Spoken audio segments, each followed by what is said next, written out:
Growing up, I was never a normal child. My nights were haunted by strange dreams and heavy nightmares that clung to me even after waking. Sometimes, I saw things, shadows, faces in the water, creatures with eyes that shimmered like fish scales. At the time, I didn't understand them.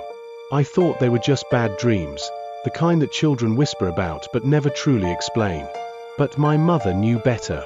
Whenever I woke trembling, she would hold me and whisper, "Don't be afraid, Natasha.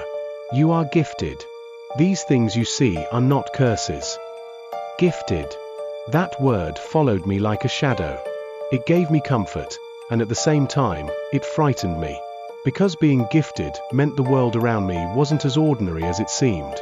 Now that I am older, I understand what those dreams really were. They were not dreams at all. They were encounters with mystical beings our people call mermaids. In this generation, where both the youth and the elders play carelessly with forces they don't understand, I realize now, what I carry is not something to laugh about, not something to dismiss. It is power. It is warning. And it is truth. My name is Natasha.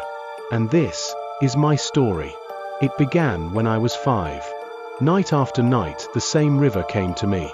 Not as river, but as a room, wide and blue, lit from below, full of voices that sounded like the backs of shells rubbing together. I would be there, young and unbothered, laughing and splashing with people who had tails instead of legs. They sang in a language I did not know and somehow understood.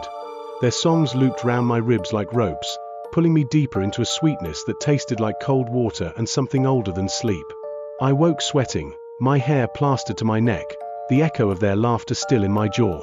My mother would lift me into her arms and press her cheek to my forehead. "Don't be afraid," she'd whisper. "You are gifted. They mean no harm." Her voice was soft as porridge, steady as the radio on the kitchen shelf. Her hands smoothed away the fear but left the dampness on my skin.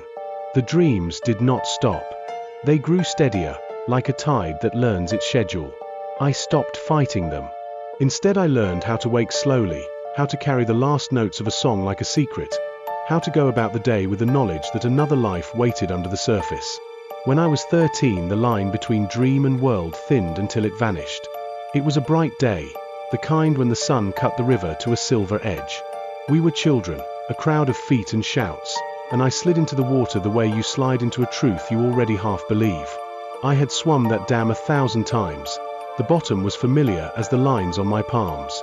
Then she appeared. At first I thought it was one of the older girls playing a trick. A shape rose, smooth and impossible, hair fanning like dark kelp. Her skin was not quite the pale you see in the sun. It was the color of deep water seen from below. She smiled, and the world narrowed to the curve of that smile. "Follow," she sang, not with words so much as with a pressure against my chest, like the wind telling a bird where to fly. I followed. The water closed over my head, and the small panic every human carries when they cannot touch earth didn't come. I breathed. Not the quick, shallow gasps of someone drowning, but long, slow draws that filled me as if the dam had decided to share its breath. The world under the surface was bright and mute at once. Light from above fractured into 1,000 coins. The mermaids circled me, their tails flicking like punctuation to the song.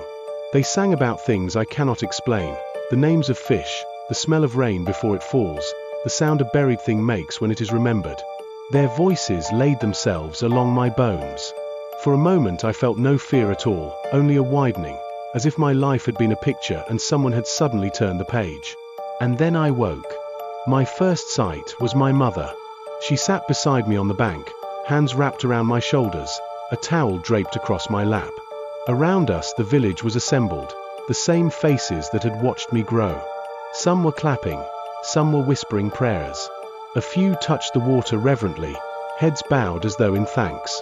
"Natasha," my mother said, her voice small as a bell. "You were gone." I told her the way you tell something that happened to another person. The mermaid, the singing, the breath that was not fear. I expected surprise, or alarm. She only smiled, the same private, secret smile that had followed me since I was 5, and kissed my forehead. "We are not surprised," she said. "You have been walking with them for a long time." I wanted questions. How long? Why me? What do they want? But the moment had a hush in it, like the pause between thunder and rain. The villagers drifted home with light steps. The dam folded itself back into its ordinary shape, children splashing, an old man mending a net, a woman drawing water. But for me the dam had changed. Its skin had been shifted and I could not unlearn the knowledge of what lived beneath. That night, as the songs of the mermaids pressed at the edges of my sleep, I understood something my mother had tried to tell me all those years. Gifted is not always a gift you choose. Sometimes it is a door that opens from the inside, and once it opens you must decide whether to answer when the water calls. When I turned 25 and got married, that's when I realized whatever was happening to me was not something I wanted anymore. I would wake up at the dam without knowing how I had gotten there, my clothes soaked, my body drenched. It became a problem in my marriage. My husband, Tawanda, was never impressed when I told him about the spirit I carried. He called it evil, spoke of it as something dark, and said many harsh things. Slowly, despite the love we shared, he began to think of ending our marriage. Desperate to save what we had, I sought help. I wanted the mermaid spirit to let me go.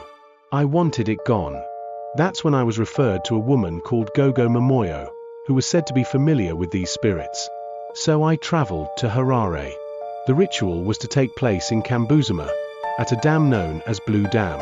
Gogo Momoyo was already waiting for me at Blue Dam. She looked too perfect, too polished for a place that smelled of mud and old water. The sky hung low, heavy and grey, like it was about to spill its anger. I asked if we could postpone the ritual until the weather cleared, but she shook her head and insisted we begin immediately. She stepped into the water and began singing, her voice carrying across the dam in haunting waves. I stood at the edge, wrapped in a simple white garment, my heart hammering. Then she called me in. I obeyed. Everything changed the moment I entered the water.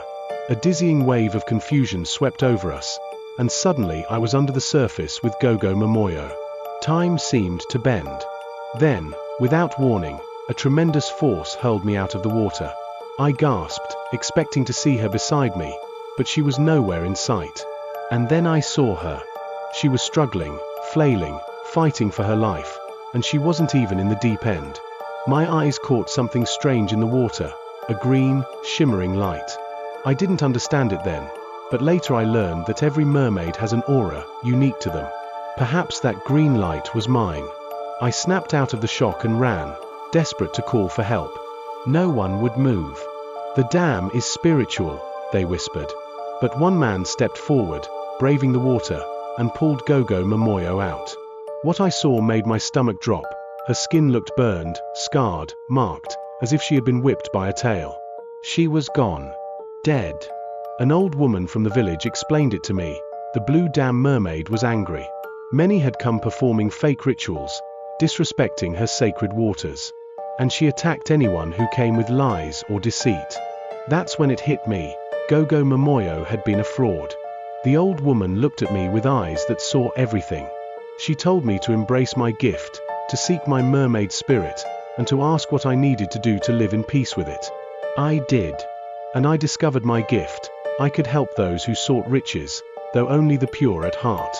My marriage didn't survive the aftermath, but I don't regret what I found. I finally understood who I am, and what power the dam had marked in me.